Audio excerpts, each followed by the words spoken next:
Joining us now is Faz Shakir, former campaign manager and senior advisor to Bernie Sanders and the founder of A More Perfect Union. Faz, it's good to see you. Good to see you, too. It feels like Democrats have just not wanted to say the word inflation because President Biden is the president and the Democrats control Congress. But should that be the closing message? Should they be pointing out actively the fact that the GOP plan is actually no plan? Right, especially if you have to diagnose how inflation has happened. There's many reasons for why inflation has happened. Certainly the supply chains during the pandemic caused kerfuffles all over the place. Certainly the war in Ukraine has caused, increase in energy prices. One of the major things that most Democrats don't often talk about is corporate greed. Yeah. And if you look at corporate greed, the fact that most of these large corporate monopolies control larger spaces within the markets, they have incredible pricing power over you. So PepsiCo and Coca-Cola are reporting record profits right now. Not just profits, record profits. While you are tightening your belt to save every penny, they are showing their shareholders greater stock dividends and buybacks, right? So for a Democrat who believes in the power of government to care for working people, you have to be willing to be a bulwark against corporate forces and corporate excesses who are trying to screw you. And you need to emote that. You need to have policies and plans for that. I'm glad that Joe Biden has said, hey, windfall profits tax, that shouldn't just stop there. There's a lot of ways that you control for corporate wrongdoing. That's what the fight is about. And it's easy to understand if you are someone who has gone to the grocery store and has to do a back of the envelope calculation to see whether you can afford all of your groceries, to understand that PepsiCo, which makes a lot of the food in the grocery store, is recording historic profits, yes. Right?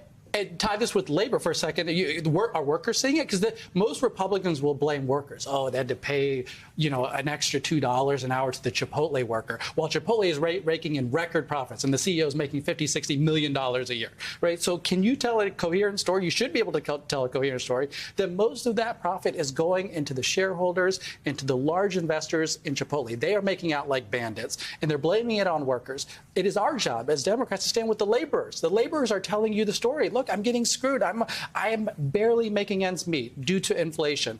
You have to get behind them like a freight train and say, we fight for them. We fight for these underdogs who are really they are being preyed upon in this marketplace because corporate actors have too much power over both laborers and consumers who are being jacked on prices. You see the Chipotle bowl shrinking and shrinking over periods of time so they can just make more money. That's all that's going on. I don't understand how this is not a sort of foundational part of the Democratic message this year, because it was such a plank in 2020. There was such acute awareness of the pain people were feeling, of the economic issues facing the country writ large, the structural inequalities. I mean, multiple Democratic candidates ran on that, and yet you don't see the same messaging in this midterm election cycle. And Alex, I think one of the challenges was that we worked on this Build Back Better for a long period of time, and I think there was some Build Back Better fatigue that when we passed the IRA, Inflation Reduction Act, what got left on the chopping block? Right? It was childcare. It was free tuition at community colleges. You think about those things that would reduce inflation or help people who are really dealing with inflation. It would be those elements. Imagine if I could come to you, Alex, and say, hey, I have a plan to deal with childcare, or I'm going to get you a childcare a tax credit that would deal with some of the costs that you're experiencing in your life. Wouldn't you be excited about it? And so what I feel is the struggle has been that when Democrats were campaigning and fighting for this, we obviously came 2 votes short in the Senate. Yeah.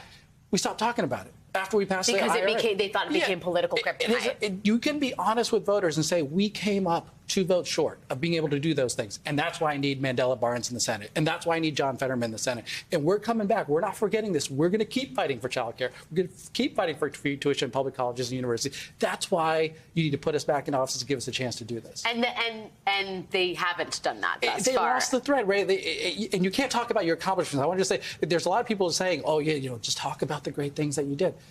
Alex, if you and I are struck regularly, paycheck to paycheck, what does paycheck to paycheck mean? There's 50, 60, 70, 80% of people who are in this category now are struggling. That means at the end of a 2-week work period, let's say you're making $13, $14, $15, $16 an hour, $800 every 2 weeks, you have zero in your checking account, zero in your savings account. You zero out at the end of every month. Let's not even talk about policy for a second. Feel that emotion. Imagine the anxiety, the suffering, the concern that you have, the shame that you have. Am I doing enough for my family? Start with that and say, do you really want to hear about accomplishments right now? Right. You want to go back to that person and say, oh, don't worry, we did all these amazing things. No, you want to say, I see your pain and suffering, and here's the next 3 things I want to do. And these bastards on the right, they aren't going to do anything for you. They don't care. They're well, in the that's the other piece of this, because the Republicans have been pretty clear about what they're going to do, and it's not going to help the problem. Right. And yet there's this default back to the stereotype that the Republicans are, quote unquote, better for the economy than the Democrats are. Right. And it's a more complicated, nuanced message to say, we haven't done everything we want to do, but we'll do more, right? I understand that. But it's not that complicated to say, tax cuts for the wealthiest aren't going to help you. I mean, I wonder whether there needs to be more offense in addition to the defense. That's absolutely right. Everything you're saying is absolutely correct. And you're saying, you know, I think President Obama did it well. Senator Sanders has been doing it too, talking about they want to cut Social Security and Medicare. That's how they want to do the tax breaks. And you're, okay, so here's clear contrast. One thing, you know, I understand the abortion messaging. And for many Democratic candidates, it's a lot easier to talk about abortion. You and I could sit down and write a 30-second ad. We could write an email explaining how and why we care about this. I see a lot of people are struggling with an economic contrast, which to my mind is easy.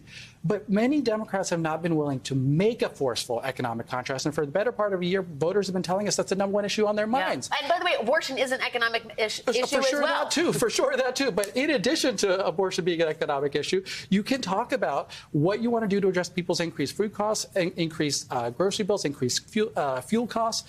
You want to take it to corporate wrongdoers who are trying to prey upon you. These guys on the right, they're in their pockets. They are the people who are funding their campaign ad. They aren't going to do anything about it. We stand with workers. We stand with consumers who are getting the shaft. And if you don't have government willing to stand up to corporate actors, you're only going to continue to get preyed upon. It is the Democratic Party that has that responsibility, has the willingness, has the desire to take on corporate wrongdoing. Well, if you say they can do it, are you listening? Faiz Shakir, former campaign manager and senior advisor to Bernie Sanders. It's always a pleasure to see you, Faiz. Thanks for coming on up. Appreciate it.